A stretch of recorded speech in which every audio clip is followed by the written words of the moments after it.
Hello and good evening. This is Vaughn, and this is the UN podcast. Today, I am probably going to be doing this a bit solo. How it goes. People got stuff to do, all that fun stuff. But there's not really much to talk about when it comes to the entertainment thing right now. I guess there's stuff happening. It's just how much of it do I actually care about, and it's kind of hard to get up and care about some of the stuff. So I just kind of picked some topics that look like it might be a little interesting to discuss. One is George Lucas has basically stated that if you are a fan of Star Wars and you were looking towards him to possibly rescue it and bring it back to what it used to be, yeah, that's probably not happening. But I found a short talk of him in the past talking about somebody else doing the sequel for Star Wars. So let's find that. All right. So this is George Lucas in the past. All right. If someone else beside you came to you and said, I want to make episode 7, could you see that happening? No. This is George Lucas in 2005 explaining why there should never be an episode 7. No, absolutely, positively, you're really closing the door without any Right. wiggle room whatsoever. Right. There is no episode 7. Even for someone else to come up with. Well, there's possibility there may be another offshoot movie somewhere about an offshoot character in that world. But not But episode not about 7. Luke Skywalker, not about that group of people and that struggle to bring democracy back to the galaxy. But with that being said, would you rather there be no sequel trilogy or the sequel trilogy that we got from Disney? What if I'd rather there be nothing, to be honest. What I would prefer is they actually did the legend stuff, the stuff that happens after Return of the Jedi, where Han Solo and Princess Leia got married. They had 3 children, where Luke started the new generation of Jedi. He also met and married Mary Jade. The Republic was reformed after numerous battles with the remnants of the Empire. And I wished it, kind of wished that happened. So, in terms of my own personal canon, yeah, Disney Star Wars doesn't exist in my personal canon. I just go off the stories that are in what they call legends. So I don't it's like I didn't watch the Rise of Skywalker, the last one. I was highly upset at the second sequel. I don't really look at The Force Awakens. I think I've watched it twice. I don't like what they did with Han Solo. I don't like a lot of the stuff that they did. I don't like the Rey stuff, that how she basically could fly the Millennium Falcon, which if you look at the design of the Millennium Falcon, that is not a ship that you can just get in and be able to do dog fights and loot and all that stuff, because one, the cockpit is on the side and not in the middle where it is on most ships. The reason why it's in the middle is that when you turn, your orientation is still centered. So when you make your moves and all that stuff, it's not off where it would be if you're on the side, like Millennium Falcon, because you're not in the center, so you're off on the top. So to maneuver on that, it's a whole different way of thinking, and you have to have a lot of experience in that to pull off the maneuvers that Ray was pulling off in the first movie. It's like, you're not just, I don't care how many ships you've been in, and I've heard all kind of stuff.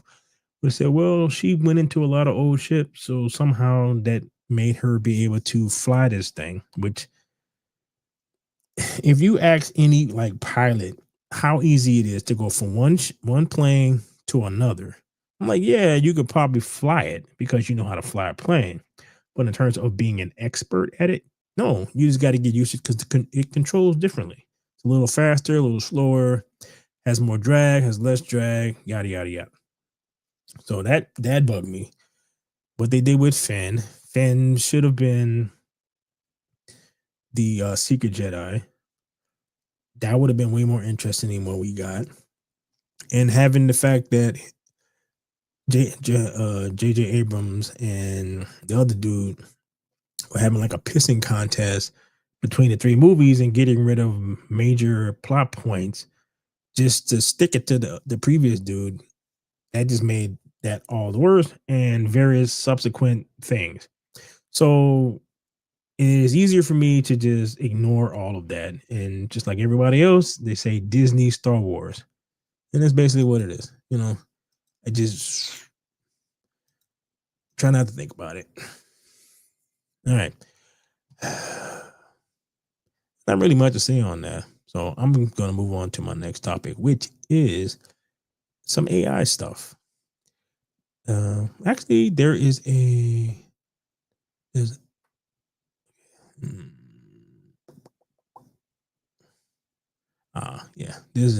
crazy thing on.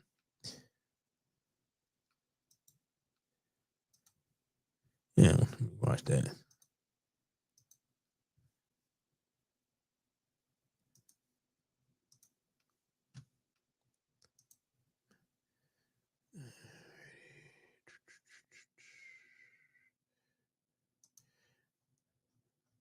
So, Fear and Brain replace some guy named Yuli Meyer turns AI anxiety into a 90s cartoon horror with Tricky and the Serial Killers concept trailer. Veteran animator and filmmaker Yuli Meyer is given us access to the proof of concept teaser for a darkly comic live action animation hybrid Tricky and the Serial Killers, a project that reimagines the bright mascots of the 1990s. Get more stuff from my past that's going to be destroyed.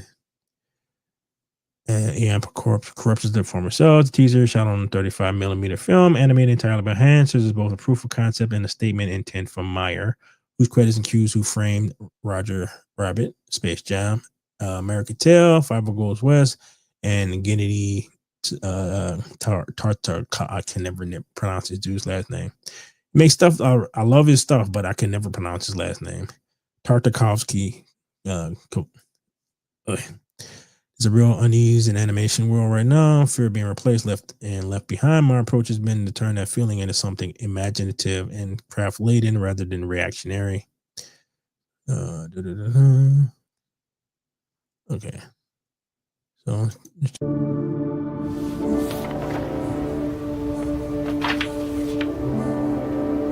Charlie, bedtime. 2 minutes, Mum. Look the charge. I'll find you, Grandpa. Paging Chuck Avery. Paging Chuck Avery. Hey, Chuck. Paging Chuck Avery. Night, Mum.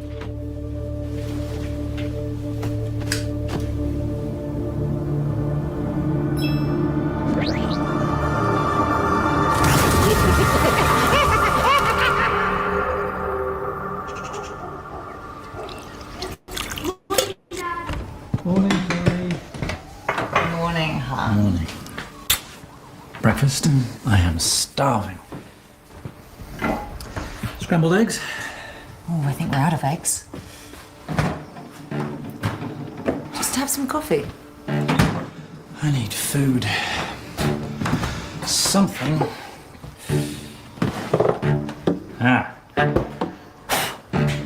Basically lived off these as a kid.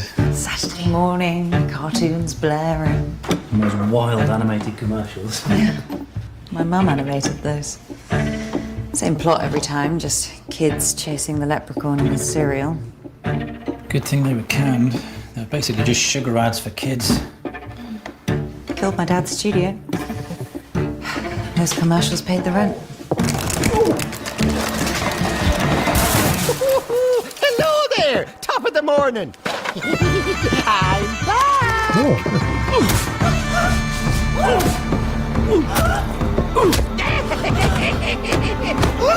Hello.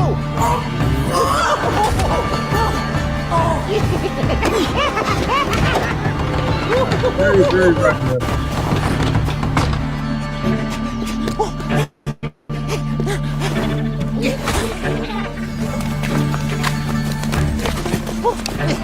Remember me, you little gobshite? Well, now it's my turn. Come back! It's not like I'm a serial killer!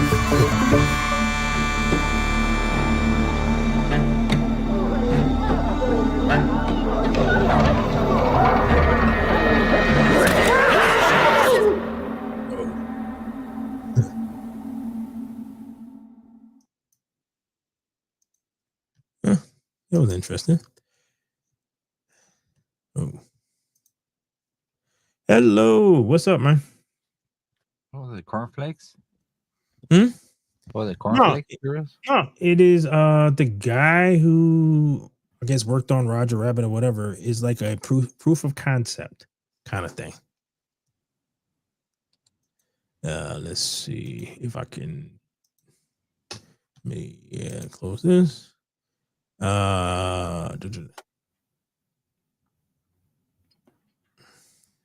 It's kind of like he is from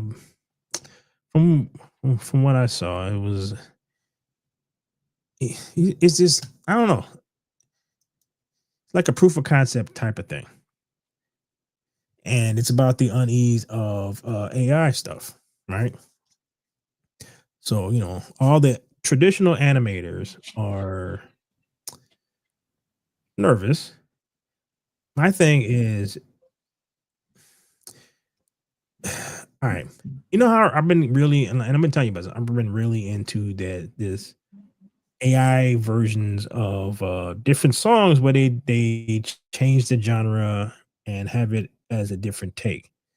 But at the end of the day, it's basically just a mashup, which stuff that's been done for like forever, where they find an acapella of some song and they just do different music underneath. So it's like a remix. It makes an interesting take on the song, but it's not a new song. And a lot of the stuff that I'm listening to while I'm enjoying the music, it's not a new song. It's just basically a rehash of other stuff.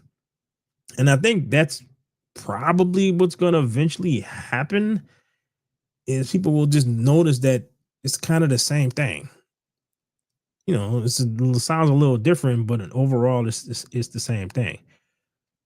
So, what animators I think need to do, and I think we've had discussions about this, is realize that this is a tool that can help them create new things, but you gotta actually get ahead of it. And sitting around and complaining about it is probably not gonna help, because one of the biggest movies this year is a anime. It is a 2D animation with some 3D elements mixed into it, but it's drawn. So the craving for that is still there. It's like my godson is 13. He still watches a lot of anime. He watches a lot of 2D stuff. It's just anime. So you got to present people with something that's worth watching. And the thing that's not worth watching is this stupid woke crap that these people are trying to push. So at the same time, you're complaining about being replaced, but you're not actually offering anybody anything that they actually want to watch. So it's like, yeah, you're going to get replaced. Yeah, at this moment, there's nothing to watch. Theaters, no series, nothing. Not really that much. Maybe Right. there's some series that I don't really watch, but so far nothing's out there. Well, the biggest issue is they let these studios get taken over by these people who don't actually care about the end product. Like, if you look at the old animators and all the stuff that like the books and stuff that I've shown you, they actually they were concerned about the person who's watching this. So they're making stuff while that they find interesting, but it's also something that the masses will find interesting. They're not making something for themselves. You know what I mean? It's like Yeah, I know. They were just trying to shove everything down everybody's throat with this stuff. right. So you can't do that and then at the same time complain about being pushed aside for AI. I'm like, well, dude, you cannot. I mean, they could do it. It's just the people has the right to not watch it. Right.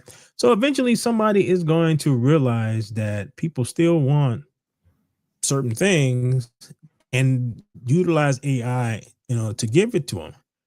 You don't have to there's like another video that I actually have queued up to watch where Matt Walsh, the conservative dude from the Daily Wire, was talking about AI movies. And one of the things he said is if you get a computer to paint something like paint some kind of masterpiece or whatever, you didn't paint anything. You just put prompts in it and this machine actually made the thing. And it doesn't actually make anything. It just makes something that looks like something else. So you're not exactly creating anything. You're not doing anything new. So the video that I was talking about is, see if I can find it.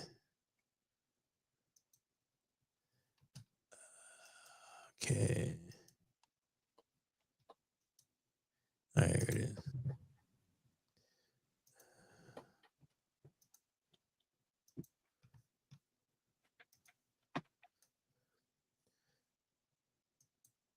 All right.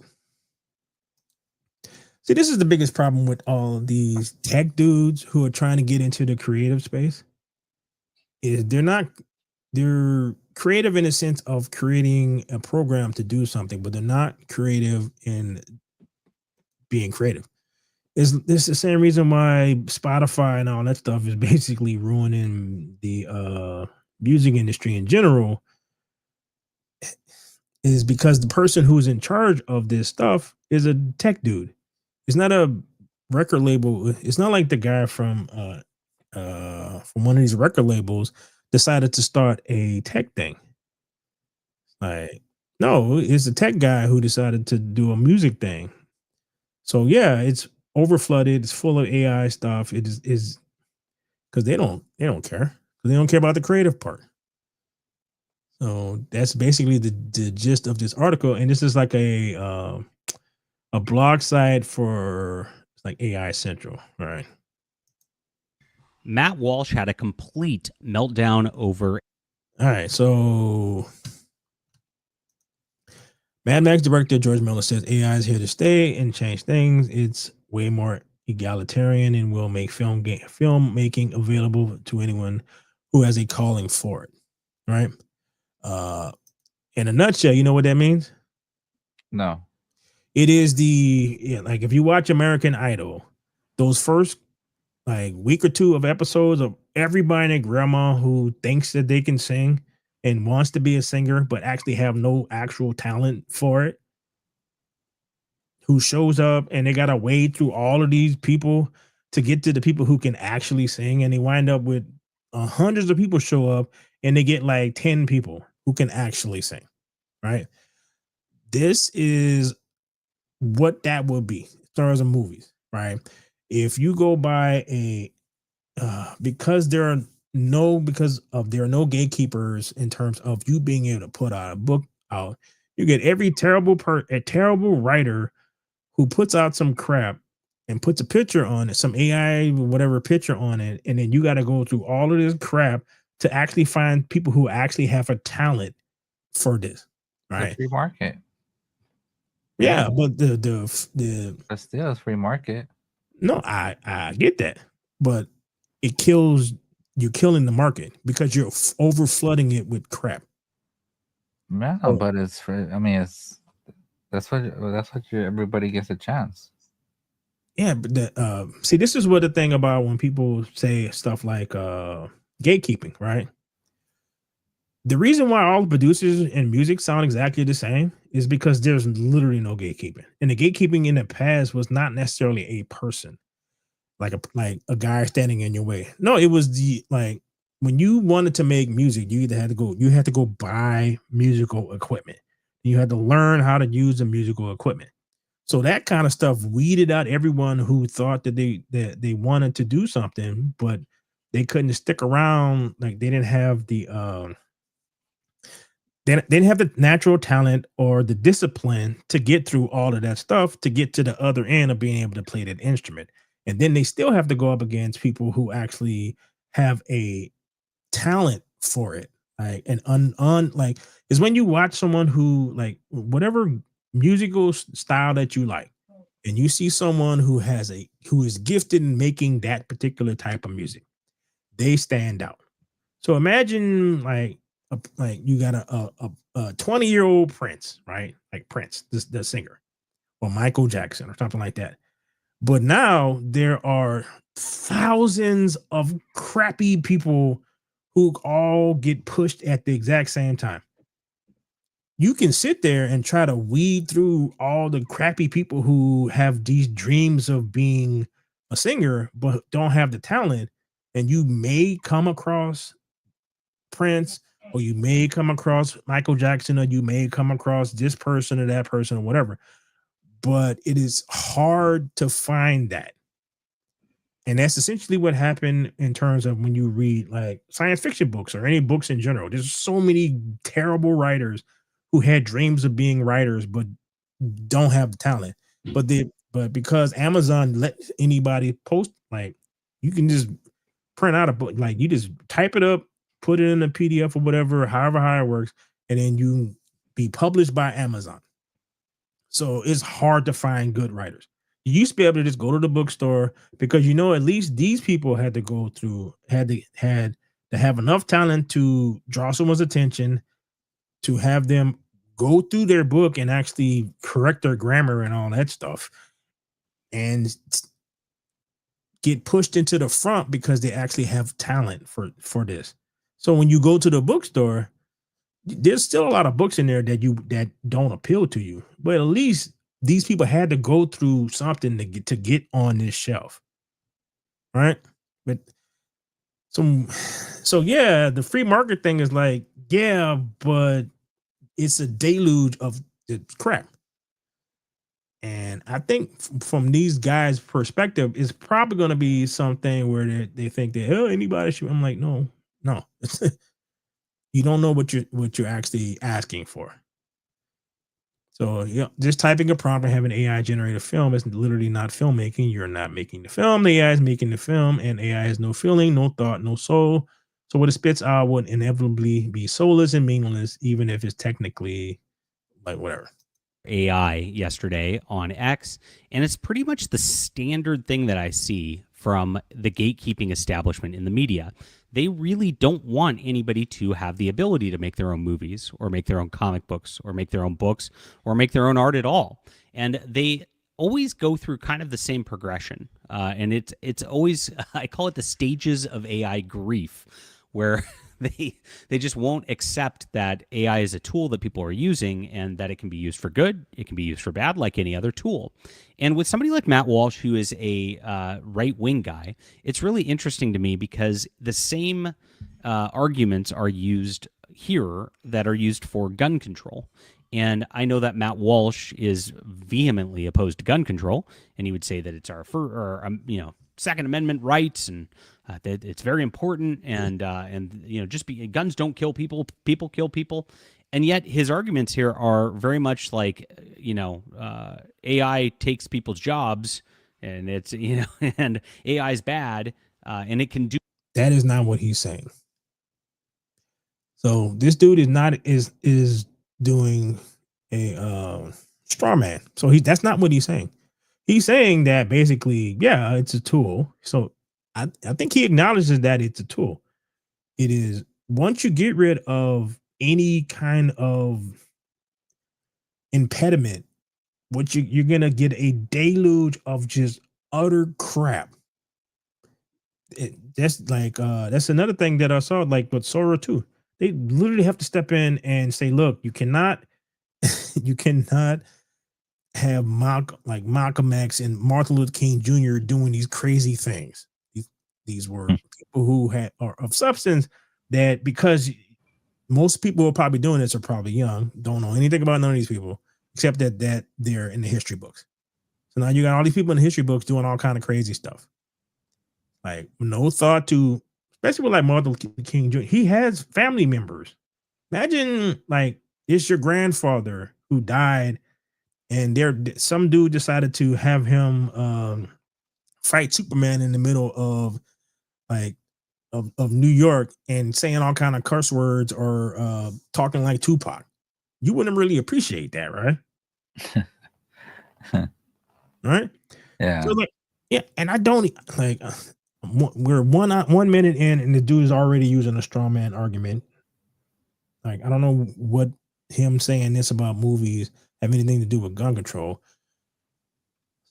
So yeah, I'm not even going to finish watching that because he already started with a straw man argument. It's like, dude, that's not what he's saying. He's saying that You gotta listen to his opinion. you want to finish this. Yeah, you just you have to listen to the whoever the other people are saying. All right, okay. You just do can't harm to stop. people by itself, like you can't, your prompting is not responsible. The human behind it is not responsible, but the human behind it is responsible for what comes out of AI, much like anything else. So it's a specious argument, of course. So I'm going to get into all of his little stages of grief here in just a moment. Please hit the like and subscribe button. Really appreciate you guys as we talk about AI on the channel here. I have a new science fiction project, and I am a science fiction writer, if you are not aware of art, because AI has no a prompt, and having AI generate a film is literally not filmmaking. You are not making the film. AI is making the film. AI has no feeling, no thought, no soul. It spits out, inevitably will be soulless and meaningless, even if that's technically impressive. AI will be the death of art because art is an expression of the human soul. Soulless art is not art, it's anti-art. And this is because of Mad Max's director saying AI is here to stay, to change things. It's way more egalitarian, which it is, and will make filmmaking available to anybody who has a calling to it. And that's why I'm excited about it. I can't wait for AI to be consistent enough to me be able to make a Valiant Frontiers film myself. Right now, to do so and do so well would cost at least $10, $20 million, maybe even $100 million. I obviously don't have that, and I don't have access to the Hollywood gatekeepers who would then fund that kind of thing. So I can't do that. Once AI can actually do consistent characters, follow direction on that level for a film setting, I can make my own movies on this. All right. All right. What he's talking about from his perspective, right? I'll give him that his perspective. What he's not actually thinking about is the vast amount of people who will be trying to do this same thing. Like the AI music stuff that I've been listening to, the amount of channels that on YouTube that have popped up, and like once this thing became popular, that people like listening to it, the amount of YouTube channels that has popped up overnight who are doing the exact same thing. Just different. They're like using the same like songs too. I mean, in a way, he's right. AI is gonna kill about creating and stuff like that of a person of thinking and creating stuff. It's gonna kill that. And then also AI just you're not really making it. AI is the one doing it, so that he's correct in that part. Mm-hmm. And then what he's talking about is like he will have a chance to create his own thing rather than have like in Hollywood like when you're not gonna get a chance. Right. So it's always like kind of double standard, like not double standard, but it's like, what do you want? Do you want a chance or you want no chance? Yeah. I mean, if you're just say you don't have the funds or anything like to go to Hollywood, it's not gonna be impossible for you. So at least it's giving you a chance. Right. But it goes back to what I was saying is when people are complaining about how music is samey, I'm like, because you had to go through a series of steps. Yes, it has a lot of gatekeepers, and yes, there's a lot of people who had genuine talent who didn't get a shot. That's correct. That is true. But the thing is that it allowed you to gain a form of discipline that you would not have been given without these obstacles, right? It's like you have to have some kind of adversity to make you stronger. The whole steel sharpens steel thing. So yeah, he will be able to make his book, right? I don't know if his book is good. I don't know if it's bad. I don't even think about it. But what he's not thinking about is just the vast amount of people who are going to be putting out stuff at the exact same time. It's like when you put out a song on Spotify, unless you get the backing of these major labels, you get swallowed up. It's just kind of how it works is when everyone can do it. And like And everybody is trying to do something, of course you're gonna see who's the best ones, from yeah, all the people. It's gonna stand out. yeah, you would hope. But like I said, if it's thousands and thousands and thousands and thousands and thousands of people, you won't stand out. It sucks, but that's kind of how it works. So what will probably happen is at first it'll be like that. And then maybe at some point, some form of gatekeeping will actually show up. After the AI crash, it'll be next. Yeah, and some kind of gatekeeping will actually happen. And then the cream at some point will rise to the top.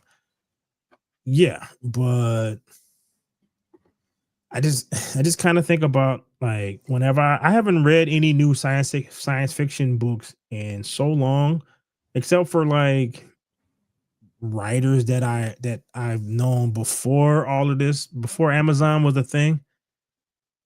I still read their stuff because I know that this person is good, but it is kind of hard when there's just so much slop. Because even when like the thing like I keep saying about the remixes and all that stuff, some of it's like some of it is really really good, a lot of it is really not that good, and a lot of it is samey. It's just like it is already starting to kind of sound like all the same kind of like it's a generic 1960s soul song. And it sounds like every other generic. Like the only interesting thing about it is the song that you chose to use, and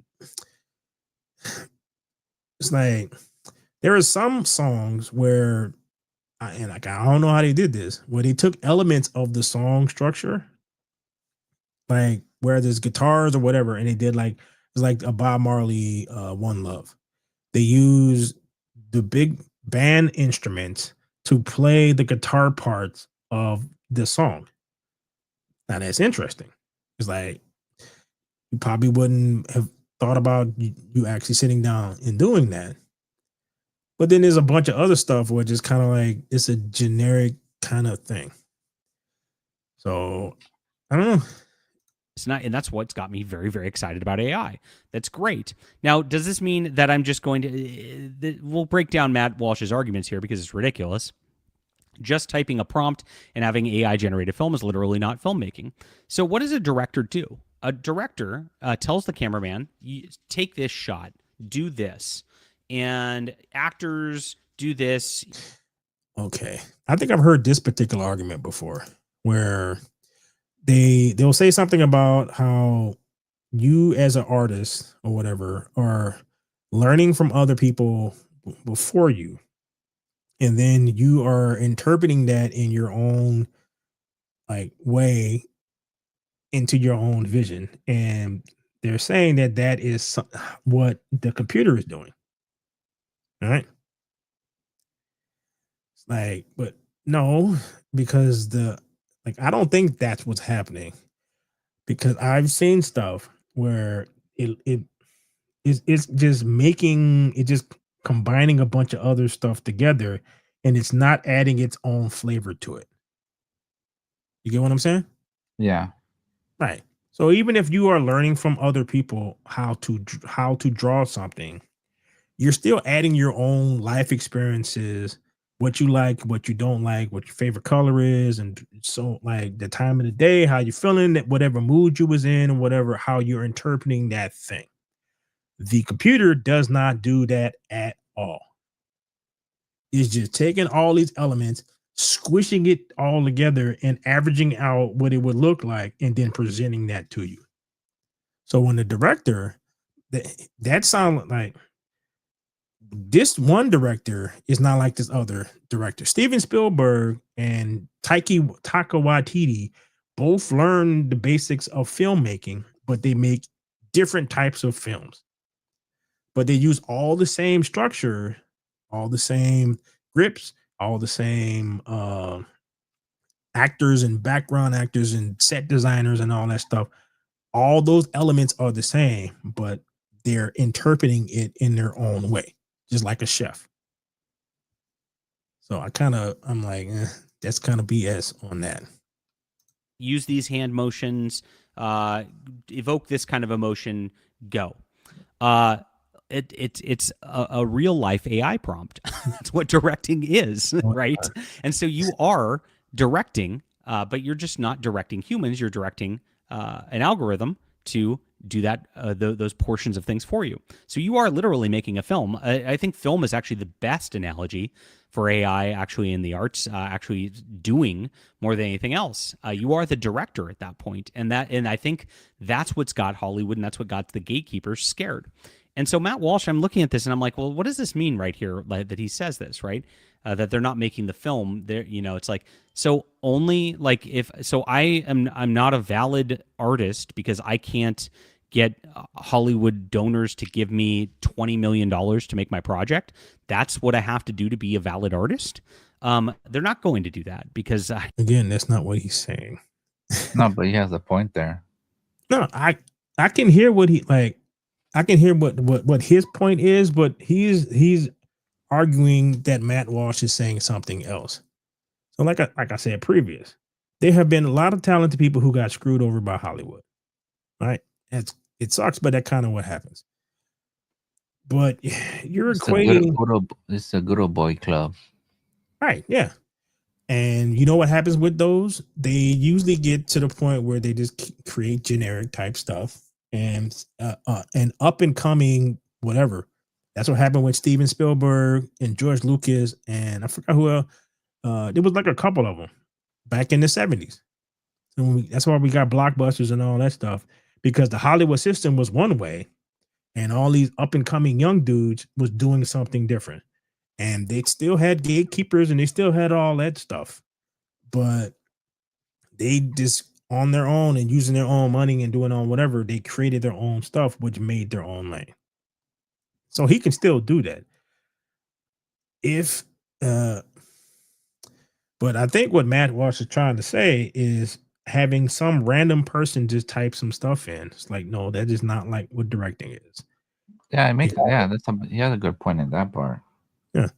So it's like, I would be more interesting if he was actually arguing what Matt Walsh was actually saying, not using it as his own perspective, kind of thing. And I think this is kind of like when I was saying before with the tech dudes.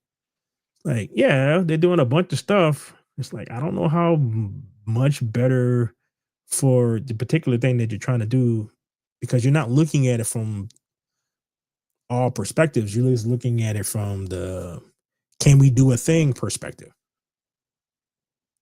It's like, yeah, we can do that thing, but how beneficial will that be for like just the whole thing and like things in like life in general?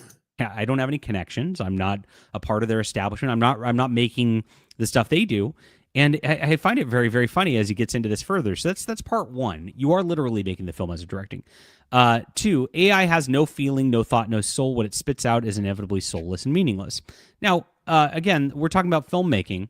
Have you seen any of the films recently? Do you think that James Gunn's Superman, Matt Walsh, has feeling, thought, soul, and meaning? There are plenty of people who will say yes. You can feel how you feel about. They got a bunch of people who like that movie. They got a bunch of people who love the Zack Snyder Man of Steel movie. You cannot like it, but they got people who actually think it does have heart and have this and have that. Yeah, it does. Superman, it did. Right. So just because this guy didn't think that, so he's like, no. Maybe it's just a little bit biased. That's why. Right. So it's like he's making arguments. First, he started off with a straw man. Then he's making arguments basically where he's coming at it from the perspective of he doesn't seem to think that he can get into. I'm like, no, there are ways around this stuff. You don't necessarily have to make like a $20 million movie or whatever. You can start off small and you can make a short. You can, like, if you sell enough books, then you can probably scrounge enough money to make a little proof of concept thing. Maybe just in his opinion, he thinks James Gunn is overrated. Yeah. And maybe he thinks in his mind he's better, you know? Yeah, probably. But it's like that's why I brought up the example of what happened with George Lucas and Spielberg and all that. They were going against a established system. Like the blockbuster thing was like a new thing. Like with Jaws, that's like a, you know, so you can create something else. And I think when I was reading it was a bunch of artists complaining about it. I'm like, dude, this, like, George Miller has a point. It's here. There's nothing you can do about it. Now, you have to figure out a way to use it as a tool. And you don't have to make a giant movie. Just make shorts. He can make his book, make a short story and do that. Go that route. Right? But that doesn't stop it from, it's a technological marvel that is a soulless thing. I mean, that he has a point with that. I don't know if you saw that movie, but they spent hundreds of millions of dollars on that. And obviously there were some problems with that on that level. In fact, I'd say almost everything Hollywood spits out has no meaning or thought or feeling or anything like that. But to get to the next point of it. To you. I would agree with him about a lot of that stuff, but I also recognize that there are people who do not think that. The concept of soul is silly because no, any movie doesn't have a soul. It's an inanimate object. It is something that doesn't exist. It's just, it's crazy to talk about it like it would have a soul. Only a human has a soul, and that's pretty obvious right there. So no matter what tool you use, whether it's an iPhone to make the movie or whether it's an AI prompt to make the movie, it doesn't have a soul. So that's a ridiculous argument right there. And going back to AI will be the death of art, I already kind of talked about this. Like, you've got filmmaking is a industry that's tightly controlled by people who have corporate interests, who really don't do art for the art's sake for the most part. It's very, very difficult to find artistic films, to find artistic things out there. And it's stuff that's going to be only on independent levels with low budget. And it's hard to get that done. And so what this does is actually does allow artists. How was that hard to get done? You just need money. You need someone to believe in you. Someone to believe in you. That's the hard part. Right. But then you got to make something. Then you know what it kind of reminds me of, and this is just a little bit of a segue into like politics or whatever. Everyone wants a third party, right? So we need to have a third party, but nobody wants to start off from the bottom with the third party. When you get local level stuff, all the little jobs that you kind of need to build up eventually to get to like the big job, because that takes time.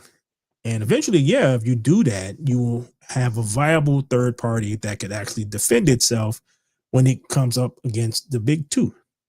But that's not going to be nothing quick. That's going to be like 10, 20 years of you doing something. Yeah, but the problem with here is they're all bought off. Right. So it's just like, but that's hard.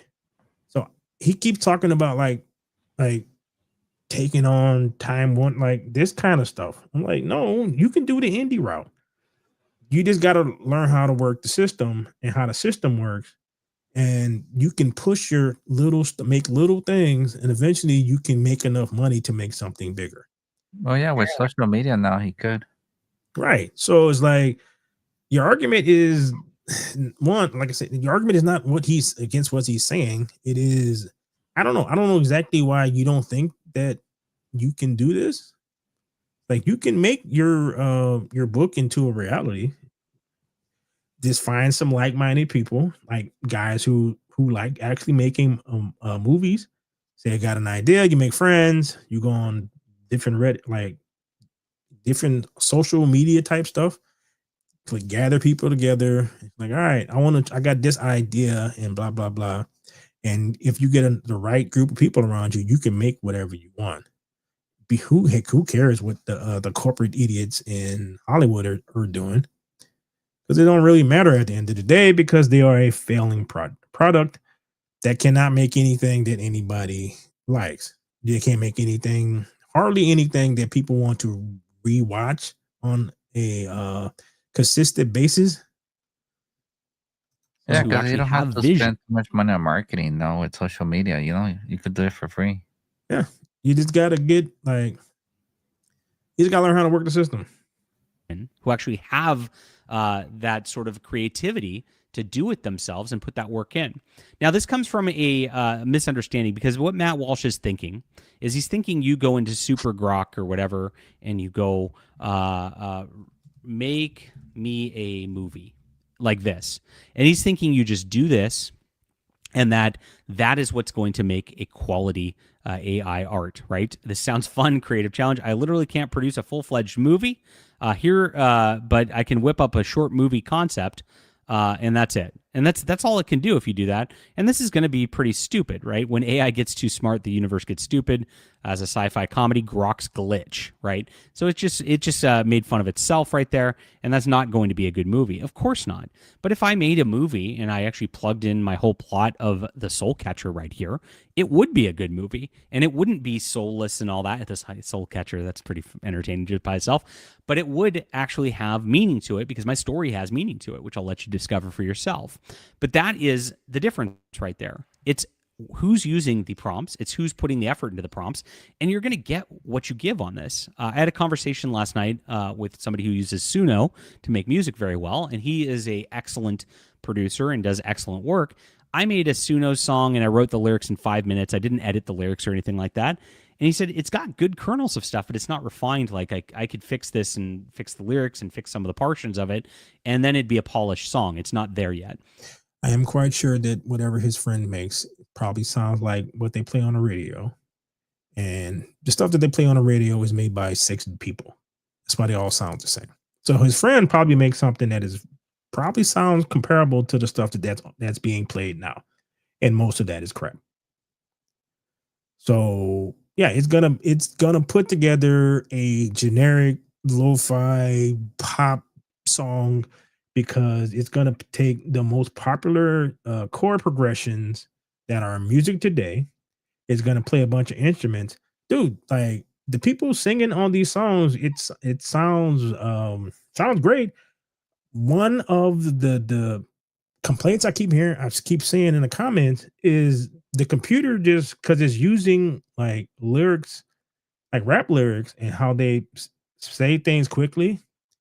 So the computer will just do it, but human beings need to breathe when they sing, when they do whatever. So there's no stops for breath. So it's like at end of the day, a human doesn't sound like this when it makes stuff like that. So it's still, something's off. Sounds cool. And it sounds way better than what it used to sound. And probably in another 5 years or so, it'll figure that out, that this is supposed to be somebody who's actually singing. So they need to take a breath. Then it'll probably sound better then. But it's still going to be just a generic, samey, nothing new kind of thing. So yeah, he can probably plug his book in and it will give him something that will have no soul. It will be just the basic level of something. It won't move the push the bar any, because it cannot do that, at least not yet. And that's the case. You get what you give in the arts for how much work that you put into the arts as it is. You get exactly the work that you put in. And if you see, like, I'm a professional novel writer, and so I know how to like really put in hard work into AI novel writing also.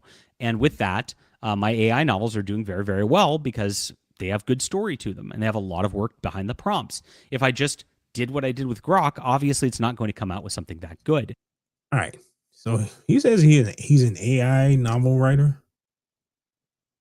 That means he's not writing shit. Bro, No, he said it's not AI. He said he's a novel writer. no, he said, let me rewind that a little bit. My AI novels are doing very, very well because as it is, you get exactly the work that you put in. And if you see, like, I'm a professional novel writer, and so I know how to like really put in hard work into AI novel writing also.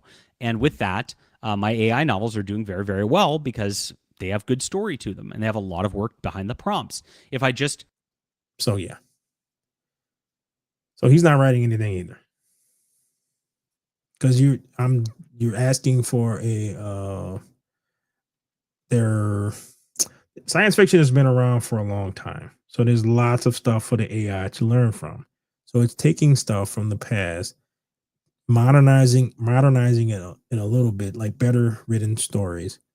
But what he doesn't understand is that no matter how well its prompts are, it's never going to it's not going to make the next Lord of the Rings because it doesn't exist and it doesn't create anything new. It just combines a bunch of stuff to make something that's sound good because it's based off of other stuff that was written well.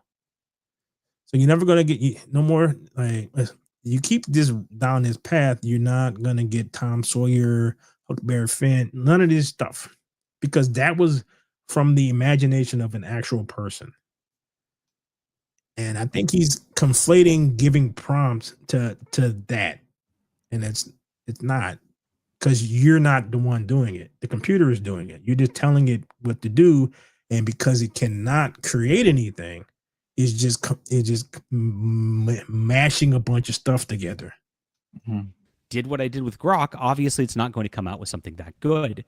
And so Matt Walsh is pretending that everybody's just going, write me a story in Grok like that, and coming out with, quote, professional works. And that's not the case. Even the AI videos that I've seen, there's the Darth Vader rap, right?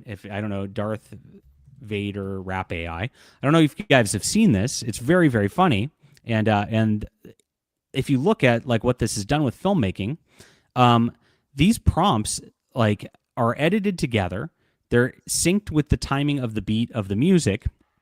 And there's a lot that goes into this. And every one of these like 15 5-second prompts requires a lot of thought and requires it, of course, doing a certain thing and keeping the consistency of everything that goes on. You see there's even consistent problems. There's different chains that he's wearing. There's different sweatshirts he's wearing in each prompt because the consistency is not there right now.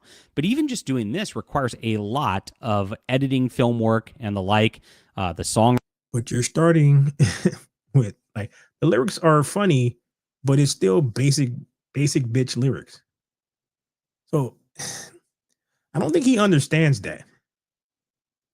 To be honest, I really don't think he understands that. Is that yeah? It sounds like something that I've heard before. It's just that it's Darth Vader doing it. That's it. It's just like so his whole argument is from his perspective of a person who writes AI novels. Like he just types prompts in. So he's not like I would give him more credence if he actually was writing the damn novels.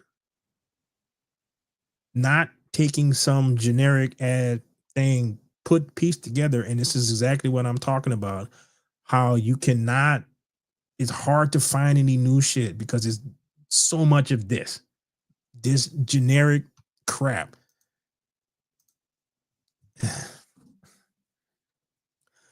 But it does, like the editing part and all that stuff. Yeah. Right.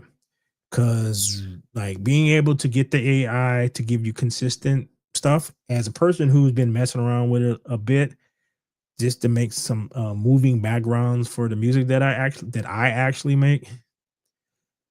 Like, yeah, it's hard to get a consistent thing from AI, and there is a talent to giving prompt work, and that is tool that will probably be beneficial to know in the future. But is certain things that you probably need to know, like in order to get like the best product out, but you're still not necessarily creating anything. So all the stuff that I have made using AI, I still don't. It's as a creative person, it still doesn't feel like. I would still rather have an actual human artist draw this. I can use it to give him a basic idea of what I am looking for, but I want it from his like the person who draws it perspective, and all the human stuff that got them to the point where they get their own unique perspective. So that's my opinion on that. What do you think? I mean, it's hard. Some is good, some is bad. So we'll just see in the future how it goes. Yeah.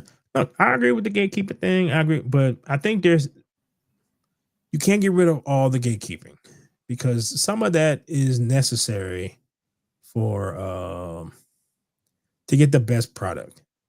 Because you gotta have someone who actually understands how things are supposed to. So just like Simon Cowell, right? You say he's an asshole or whatever, but you kind of need him because he kind of has a good idea of how this particular genre or whatever works and like what people tend to like. So he could be wrong about a bunch of stuff, but I think that's a necessary evil with this kind of stuff. So we need to find a happy medium somewhere in the middle between like too much gatekeeping and nothing. Did you watch the trailer for that Game of Thrones thing yet? No, I haven't watched it. Yeah, you want to watch it? Yeah, the new one comes January, right?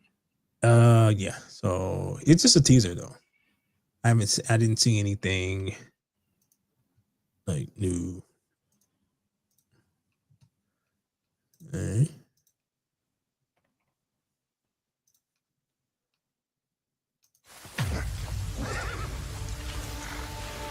I was squire to Sir Ireland of Pennytree since I was a boy. They charged me to be a good knight, to defend the weak and the innocent, and I swore that I would. Are you Baelor Targaryen? No. Then would you move the fuck out of the way? Sorry. What's your name? Sir Duncan the Tall. Never heard of him. Do you know every knight in the Seven Kingdoms, then? The good ones. If you could bring me to Ashford, I could squire for you, sir. Rob me, and I'll hunt you down with dogs. You don't have dogs! I'll get some. Where? Oh! Boys, stop gaping. Sleep in my horse. I'm not a stable boy, my lord. Not clever enough. I know I'm just a hedge knight, but sometimes I think there could be more.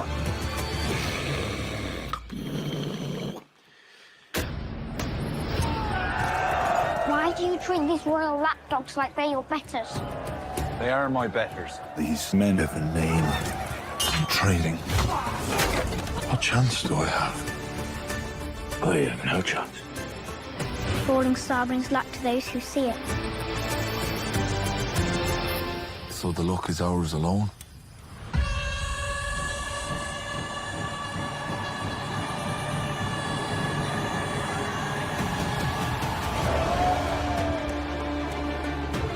I need to fight honorably.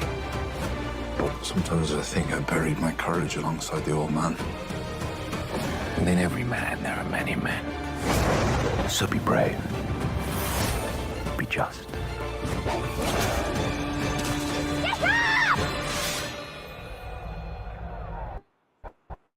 Be tall.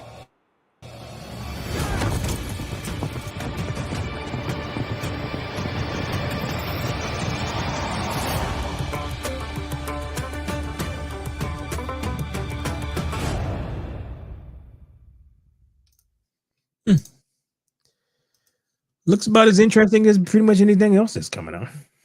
They show the House Lannister there. Mm-hmm. So it's 100 years before that. Look like more comedy in it. I mean, like, yeah, it looks interesting.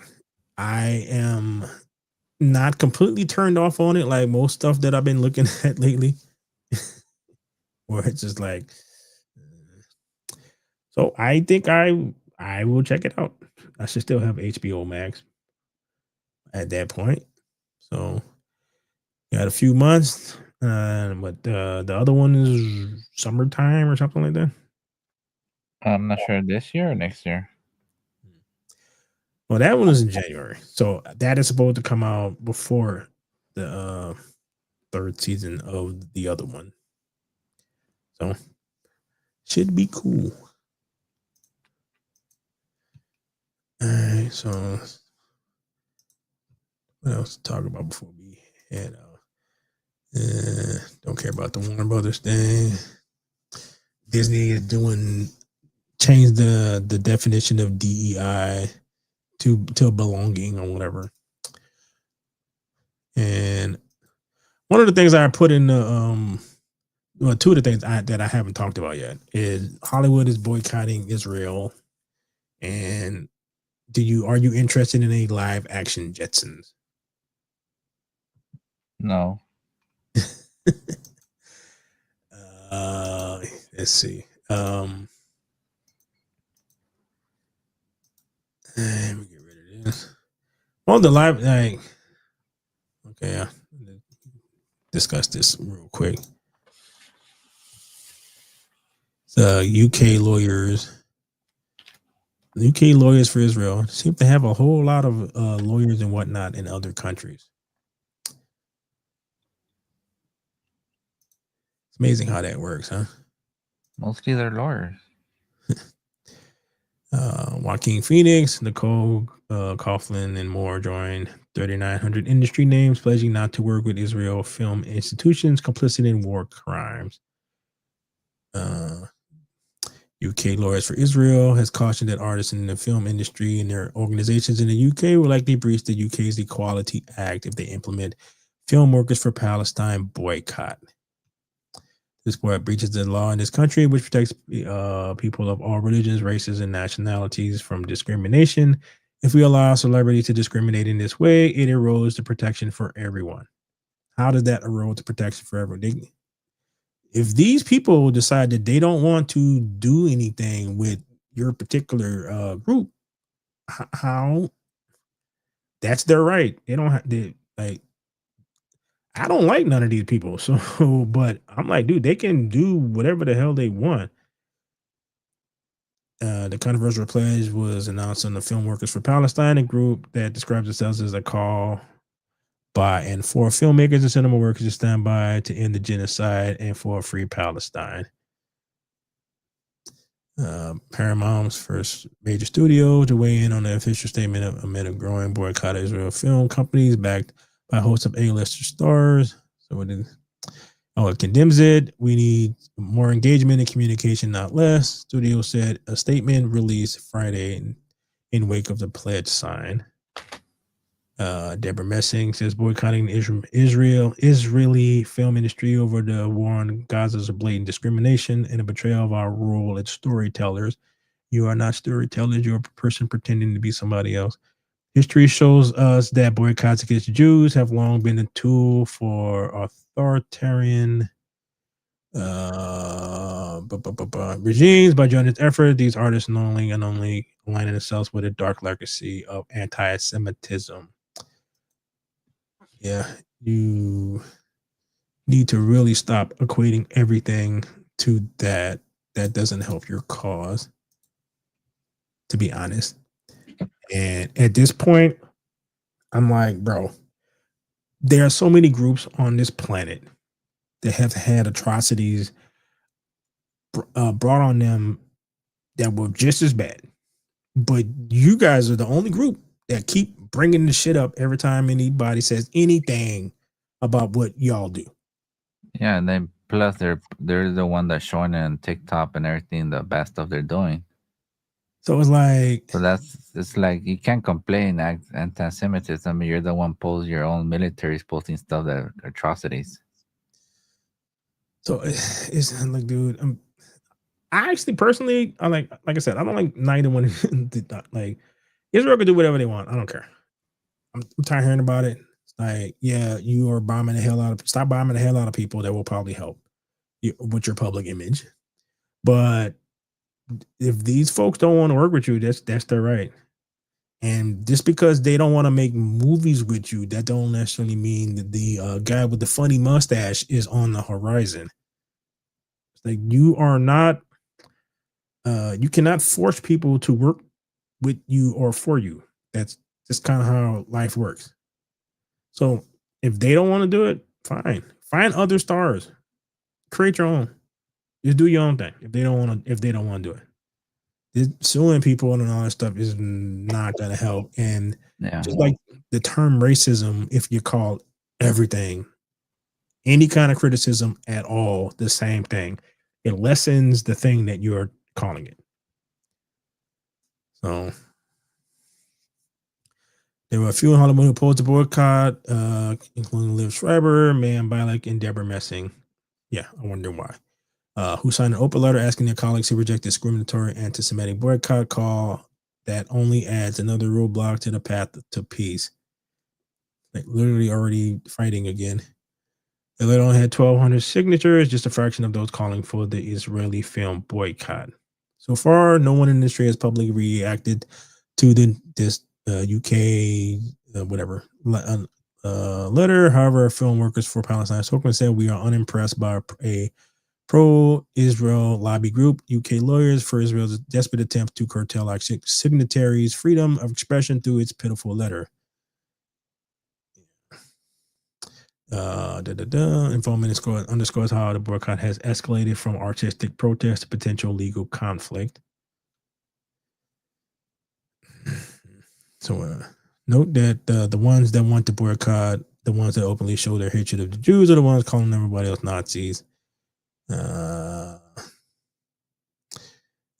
it's reminding people that the Nazi stands for National Socialist. There's not a single Yahtzee that wasn't a socialist. They were a left-wing party. The people in Hollywood are some of the worst on this planet. Like, I'm like, bro, the boycott stuff, whatever, like you don't get to make people do stuff that they don't want to do.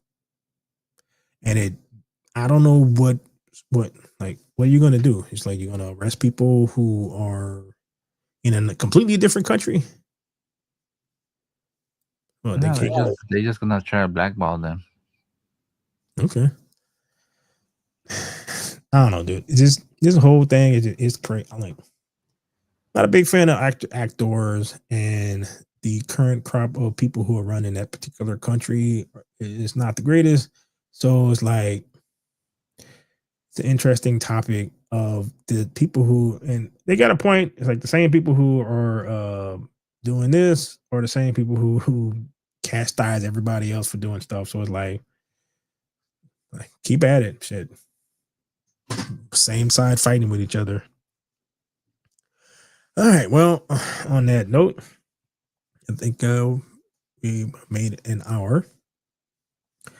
So when's the last game for the baseball thing for the American League, right? Till Monday. So Monday. I mean, it's Tuesday. So when you gonna find out who you're playing? Tuesday. All right. Well, at least you got something to look forward to, right? Yeah. Still got football, still got baseball, so some basketball. Yeah, that's about to get started. Oh, dude, did you hear? All right, you remember when Snoop Dogg made the thing where he was sitting in was it Buzz Lightyear, and all that stuff came on the screen, and his grandson was asking him questions that he felt uncomfortable with Oh asking. yeah, he apologized. He bent the knee. Right, and then he just made like a song about. I'm like, bro, I don't know who told you. Like, stop, bro. All you stated was how you had to have an uncomfortable conversation with your grandchild in what was supposed to be a family movie, and you felt a way about that. What are you apologizing for? A lot of people felt like that. That's why that movie didn't make any damn money.